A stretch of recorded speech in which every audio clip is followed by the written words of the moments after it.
Hey guys, Level Cap here, and today we're going to be talking about LawBreakers, which just came out on the PC and PS4 for $29.99. There's also a Dead Zone Deluxe Edition for $39.99, and all future roles, maps, and modes will be free with this game. The only thing that might cost money down the road will be cosmetic items. This is a sponsored video. Bosky invited me out to an event in LA where I was able to play the game with a lot of highly skilled competitive shooter players, and I actually had a pretty darn good time. I made a video over a year ago on the LawBreakers alpha sort of breaking down what this game is all about, but if you're not familiar with LawBreakers, this is a highly competitive 5v5 arena shooter style game. Now, you're not picking up your weapons like you might in an arena shooter, and it's class-based where there's 9 different classes you can pick from that should all try and complement your 5-player team loadout. And on the surface, this might sound incredibly familiar to a whole bunch of other games out there. Class-based shooters are nothing new, 5-player teams are nothing new, but LawBreakers does bring a whole new twist to the system by creating classes that definitely fit outside the norms of what you would expect. Movement is really sort of the new angle that this game brings, where there's lots of low grav or anti-grav environments, and each class has different tools for moving around those environments quickly. Getting good at movement is just as important as getting good at aiming in this game, and the movement skill has just as high a skill curve, if not higher, than the actual aiming. The class that I'm playing right now is the brand new class called Harrier, and Harrier has basically plasma or laser boots, if you will, that can be used to propel her around the map. So if she holds the shift key, she'll activate the laser boots, which will propel her up in the air. But if you lean forward while holding shift, you'll now angle yourself forward and move much faster in that direction. You could think of it as sort of a laser boot segue, if you will. The cool thing though is that if you propel yourself backwards away from an enemy, you can actually use your laser boots to then gang up and do extra damage to them. And this is kind of a cool way of dealing extra damage and enhancing the meta of the game, combining the movement strategy with your fighting strategy at the exact same time. And despite her only having 2 base abilities and then 1 ultimate ability, there's a huge amount of learning curve to her class, and I felt that even after playing her predominantly at the event for almost 8 hours, I still was only at the beginning of really mastering Harrier. Now, her E ability is a health dispenser that she can plop down on any wall or surface, and it pops out a health kit for you or your teammates to pick up.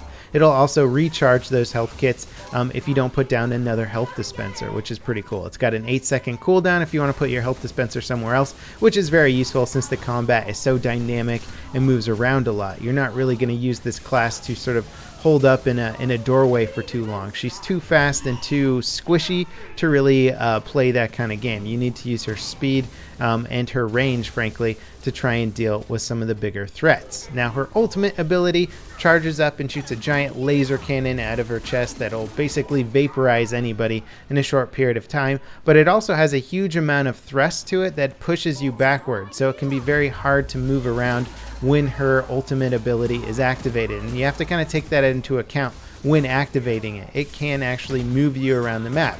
If you know how to use it right, you can use it to try and dodge while using it at the same time, or get some distance between you and your enemy. And although each class is relatively simple in concept, the skill curve with them is incredibly high. This is probably one of the highest skill curve shooters I have ever played, and the developers want you to know that. They said from the outright that this is not a shooter with training wheels. It's not going to be a game that is going to appeal to the casual player quite as much, or if you are a casual player who doesn't yet know that you want to be a hardcore competitive shooter, this might actually get you triggered and get you amped up, because it's really not a rewarding game to somebody without skill. The higher skill you have, the better you're going to do. Pretty much pure and simple. There's virtually no RNG mechanics in this game. And in addition to that, even the classes like the combat medic are highly reliant on skill and engaging other players. You can't just be a passive player who sits back and auto locks on onto your teammates, healing them up.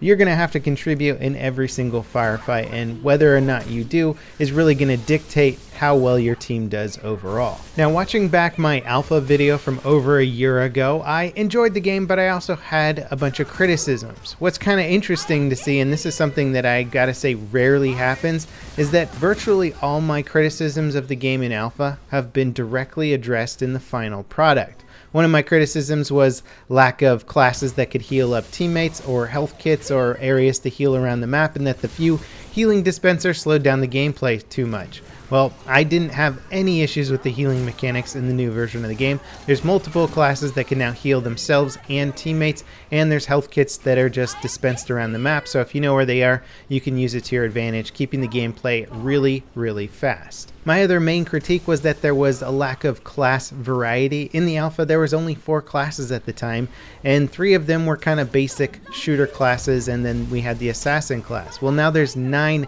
different classes, and a lot of them have very cool and unique abilities that really set them apart and make you kind of think outside the box. And so I have plenty of variety and plenty of characters that really fit playstyles that I'm into. And then my other critique was that they only had one game mode, and I thought it got a little bit old. Now they've got multiple game modes. Occupy and Blitzball are 2 of my favorites. Right now I'm playing Occupy, which is kind of like a domination style game mode, except you only fight for 1 point at a time, so you have to keep moving around the map.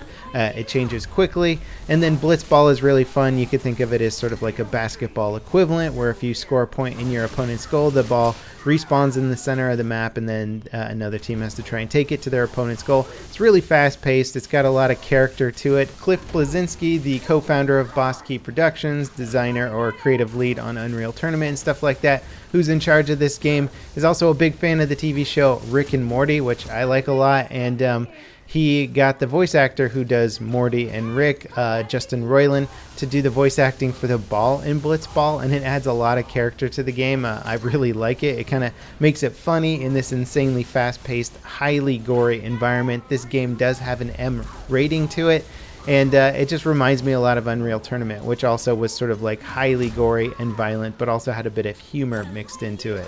Now, if I had to try and summarize LawBreakers, I would say it's a modern take or a modern update on the arena shooter. Old school arena shooters were known for being fast-paced and high skill. This game is absolutely fast-paced and very high skill, and I would say even higher skill than classic arena shooters because it incorporates such a high skill element for the movement mechanics. Other games, you still have the kind of WASD standard jump stuff going on. This one incorporates a whole bunch of other movement mechanics that you are going to have to master in order to be a badass in this game. Furthermore, it updates the genre with class-based combat, 5 versus 5 teams, and a game that's basically poised to start off a whole new esports or competitive shooter scene.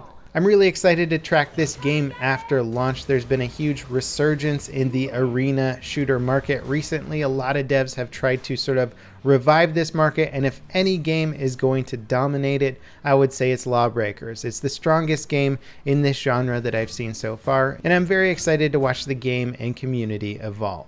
Anyway, that wraps it up for this video on LawBreakers. Again, if you want to check it out, there will be a link in the video description. As always, guys, thanks for watching, and I'll see you next time. This is LevelCap, signing off.